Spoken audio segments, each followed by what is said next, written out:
You are looking forward to passing that national real estate exam that offers 11 topics. This video is going to focus on the one topic that produces most questions on that exam, and that is contracts. At the very end, we are going to go through questions that will help you get ready to pass that exam. Let's start off on a positive note. You have already passed. Go in there with the mentality that you have passed. If you need to write it down on that piece of paper that you're given, do so. Success is what you determine as success. The PSI exam offers 11 topics on the national exam. It is multiple choice. We're going to focus on the one that produces the most questions, which is contracts. Those of us who are going to take the salesperson exam, there are 15 questions on the exam. For those of us who are going to be taking the broker exam, there are 14 questions out of 75. Contracts. This is what we do all the time in the real estate practice. We have a contract between you and your broker when you decide the broker you're going to work with.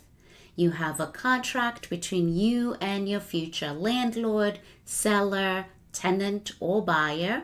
There's a contract between the buyer and the seller, a lease between the landlord and the tenant. You have property management you might be doing. There's an agreement there. This is why this topic produces the most questions. There are 3 subtopics. The first one is general contract law. The second one is purchase and lease contracts. And the third one is proper handling of multiple offers and counter offers. Let's start with the first one, general contract law. This is the one that's going to produce a lot of definitions that you need to be aware of. You have the topic of general principles of contract law, which just goes into what is a contract, what makes it a contract, which leads to the second one, what makes it valid, the 5 elements of a contract. Keep in mind, we have a lot of videos that have this particular content reviewed. Go ahead and either click on the link that is presented at the top for you to be able to view that particular video, or in the descriptions you will find them there. Statutes of frauds, and then what is an offer, which then leads into a contract. We have the enforceability of a contract. What makes a contract enforceable? Then we go into the one that provides the most challenge to a lot of us. What is a valid contract? What is a void contract? What is a voidable contract? What is an unenforceable contract? Here, go ahead, click on the link up at the top for the description for you to see a video that goes into the differences.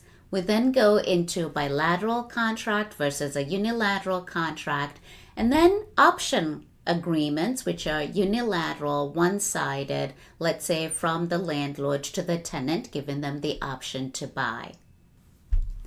This part really produces a lot of questions. More into this is going to be, okay, we have an offer, we have a contract. Does the other side know that it has been accepted, delivery, acceptance, and execution of a contract?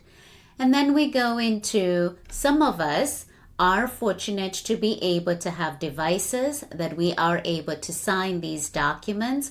Are those acceptable or not? And the last part is the rights and obligations of the parties that are part of this contract. Finishing up this particular subtopic is where we get into, when do I know it is a contract? When it has been delivered and accepted on the other side. The last part of general contract law is going to get into, what if people don't do what they promise to do, which is what is a breach. And hey, there are times when we just need to end things. How can we terminate the agreement? This is all covered under general contract law. I know it sounds like it's a lot. I will go ahead and review a couple of questions just to show you how all of this information might be presented on the exam. To those of us who are members, and if you're not familiar with what we offer as part of our membership, definitely click on join. We have 2 levels where you will be able to take advantage of what else we have. So to the members, we are going to cover extra questions for you. Yes, this seems like it is overwhelming.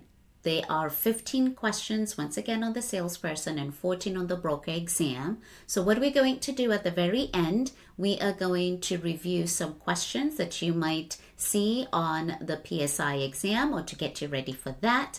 To those of us who are members, we're going to have extra questions that are going to be reviewed as well. If you're interested to become a member, definitely check out the details. We have 2 levels. Let's get into the next part of the subtopics under contracts, purchase and lease agreements. Here is where we're going to get into you're buying the property, so between the buyer and the seller, or lease between the landlord and the tenant. What are the addenda or amendments that need to be done? Let's go into the purchase agreement. What does it need to have based on state law and so forth? And then there's certain things that the buyer or the tenant might need to do in order for them to go through this particular process, and that's a contingency. We get into the tenant side, lease and rental agreements, lease purchase agreement, where the owner might be looking to sell the property to the tenant that's currently leasing the property, which lastly leads to the type of leases. We have a video titled Leaseholds that you can check out to get more education on that topic. The last subtopic under contract is how do we handle multiple offers and counter offers? There will be times when buyer presents the scenario and seller is like, no, I don't like it this way. How about this way? And then there'll be times when seller is fortunate to get more than one offer. How is that tackled and communicated to all the parties? This is where we're going to review a question or questions for you to kind of put all of the information together. As we go through the question, I highly recommend that you do yourself a favor and pause, digest the question, and see whether you are able to get the answer. I will definitely go through the answer after giving you the opportunity to read it. A buyer makes an offer to purchase a house and the seller accepts the offer.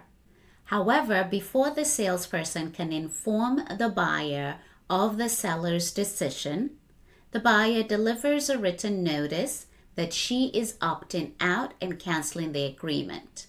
At this point, which of the following is true? This is where you're going to pause and go through the answer choices. Give yourself a minute to digest. Remember, you're timed for this particular questions as well.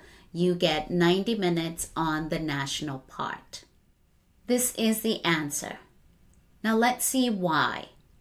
Here, the buyer made an offer, seller accepted it. And then you were informed about the seller's decision. So here there was an offer, there was acceptance, it was communicated. So this is where once you were told the seller's decision, you, buyer, were then to either receive it, accept what the seller's decision is, or you decide to do what happened here. The buyer then, in response to the seller's response, then went ahead and said, no, I am opting to just cancel and move on. So in this case, yes, the contract has been canceled. The buyer communicated in writing that they are moving forward. So this contract has been canceled. It is void. Why? Because it is missing one of the elements of a contract, which is offer and acceptance and delivery. We just wanted to offer more clarity on the explanation of the answer to this question. The answer is still going to be the contract has been legitimately canceled and is null and void. Why? Before The salesperson informed the buyer of the seller's decision.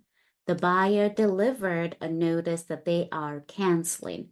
When there's an offer and then there's acceptance, the other side needs to get delivery.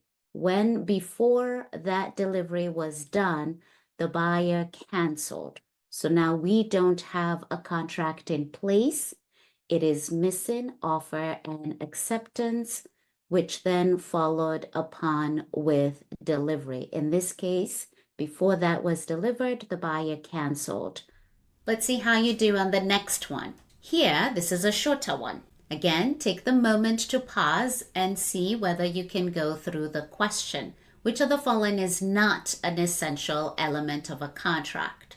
Is it deposit? Is it offer and acceptance? Is it competent parties or legality of object? Which one is not? There are 5 elements of a contract. Once again, review the video that we have that goes through the elements of a contract. Here you're being asked which one is not one of the 5. A deposit is not required. Yes, the buyer and the seller can get into a purchase agreement to buy the house and seller sell the house without a deposit. Is it expected? Yes, but it is not one of the 5 elements of a contract. Members are going to get the opportunity for us to review additional questions. Check out what are the other benefits offered to you as a member. We have 2 levels. One level is going to give you the opportunity for you to see only member videos, get access to our videos prior to everyone else, and a discount to our Maryland ebook. The second level does give you questions that go through the Maryland content. We have 30 questions there. Until next time, I know I will probably see you at a continuing education class when you get your Maryland real estate license. To all the others, if I never get to meet you, let me know how it went. Put it in the comments. I'll see you next time.